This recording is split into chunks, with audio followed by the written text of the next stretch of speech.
Rīga, Latvijas galvaspilsēta. Daudziem ārzemju ceļotājiem tā šķiet vienīgais ceļojuma galamērķis, ko viņi var iedomāties šai valstī. Tomēr Latvijā ir daudzas interesantas vietas, kur dominējošā noteikti ir daba. Jau vairāku gadu garumā Latvijā ir attīstījies lauku turisms. Eiropas komisijas programmas LIFE ietvaros radīts īpašs zaļais certifikāts, ko piešķir viesunamiem, kas piedāvā ekoloģiskus, augstas kvalitātes pakalpojumus. Kopš tā laika aktivitāšu skaits Latvijas laukos ir palielinājies. Dosimies ceļā, lai kopā ar Markusu un Kristīni atklātu dažādas ekoloģiskā turisma iespējas.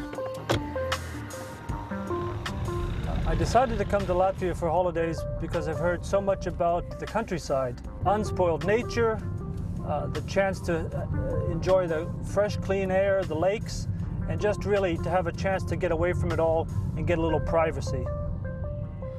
This is a fantastic place for bird watching. Look at those cliffs over there. Well, the hard thing to believe is that we're only about 80 kilometers outside of Riga. And to find all of this nature so close is just a wonderful surprise. And there seem to be a whole network of trails.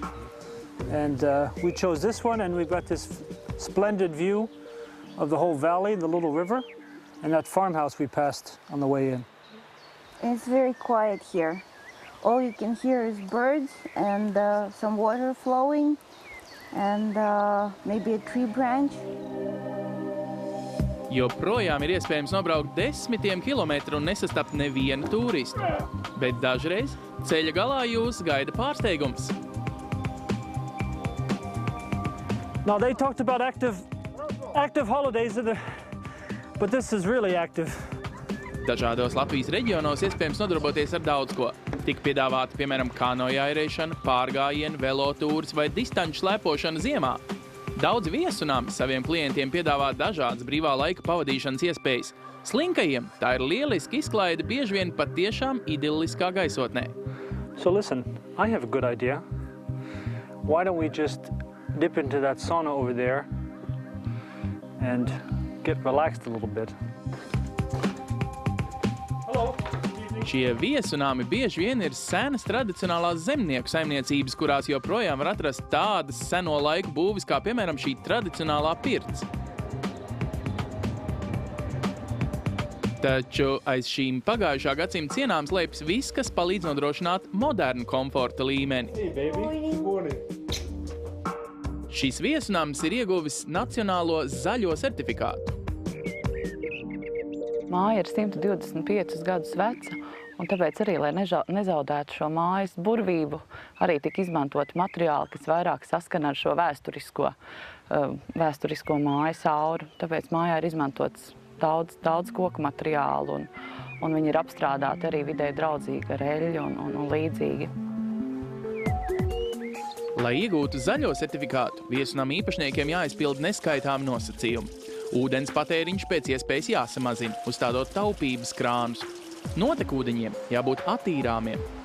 Arī uzstādītajām elektroierīcēm jābūt tādām, kas taupa vai pat atjauno enerģiju. Jāceņšas izmantot energotaupošās spuldzītes. Atkritumi ir ne tikai jāšķiro, bet jāceņšas tos arī kompostēt un pārstrādāt. Vēļa savukārt jāmazgā ar ekoloģisku pulveri, un palagiem jābūt gatavotiem no dabiskiem materiāliem, kas ir antialerģiski. Un, ja tiek pasniegts ēdiens, tam jābūt gatavotam no vietējiem produktiem. So, ready? Let's go see some of those Latvian crafts on the way to the beach.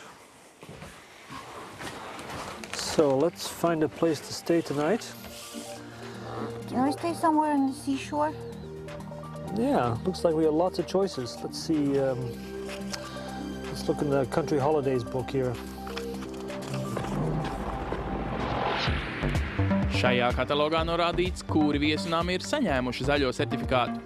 Arī velotūra aprakstos iekļautas interesantas apskates vietas, piemēram, šī potnieka darbnīca. What do you think, Christina? Do you want to give it a try? Okay, I'll try.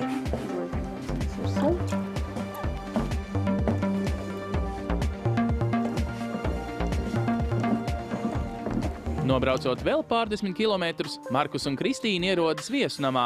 kur viņi rezervējuši sev naktsmājas. The guidebook said it was right on the beach, and they weren't kidding.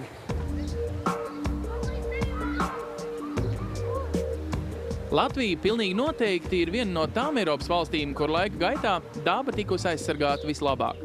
Pateicoties Eiropas komisijas projektam LIFE un par lielu prieku visiem ceļotājiem, asociācija Lauku ceļotājs ir spējusi ieviest nacionālo zaļo certifikātu un Latvijā attīstīt ekoloģisku lauku turismu.